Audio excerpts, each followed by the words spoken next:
306 kilometers per hour in 7th gear. At this velocity, the front tire of the Red Bull RB6 clipped the rear of the Lotus. A split-second contact was all it took for Mark Webber's car to launch above the trackside advertisements, flipping through the air before crashing nose first.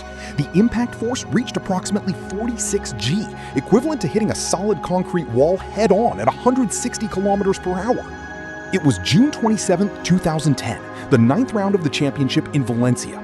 Webber, a title contender who had qualified second, suffered a poor start and dropped to 9th. A premature pit stop combined with a wheel nut issue further relegated him behind Heikki Kovolanen's Lotus. On lap 9, while gaining momentum in the Finn slipstream, the Australian didn't anticipate the Lotus braking 80 meters earlier than the standard Red Bull braking point.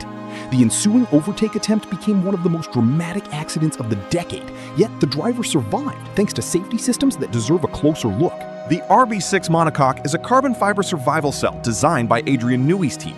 Under FIA regulations, the cockpit sidewalls are built to withstand 250 tons of pressure, the weight of 40 elephants concentrated on the surface area of a dining table. During the collision, the nose cone, suspension, and wings were obliterated, but the capsule remained structurally sound. Without this protection, a crash at 280 kilometers per hour would have left the pilot's legs crushed by splintering carbon. The Hans device, a 630-gram head and neck support system mandatory since 2003, acted as a crucial safety tether.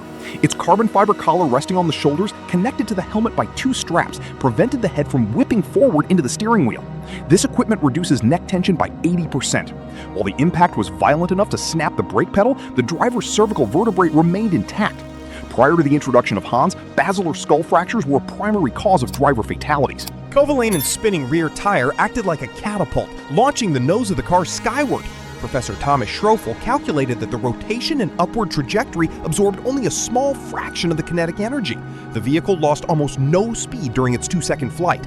Friction from the underbody scraping the asphalt dissipated another 10% of the energy. Ultimately, the collision with the tire wall occurred at roughly 280 kilometers per hour, the speed at which a commercial jet lifts off the runway. Webber later recalled that time seemed to slow down, and his biggest fear was hitting the bridges spanning the track. For a man who had already seen his Mercedes CLR take flight twice at the Mulsanne Straight during the 1999 Le Mans at 300 kilometers per hour, the sensation of being airborne was painfully familiar. Webber managed to exit the wreckage on his own, discarding the steering wheel and removing his hands device before climbing over the edge of the cockpit. Medical examiners found nothing more than minor bruising. David Coulthard described that afternoon as one of the luckiest days in the history of motor racing.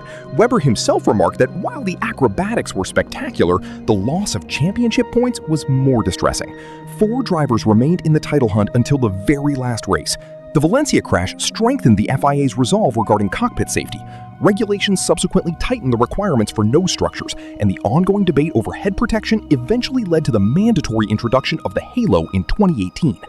Webber eventually finished 3rd in the standings, just 14 points behind Vettel. He remains the driver whom motorsport gave wings twice and twice allowed to land safely.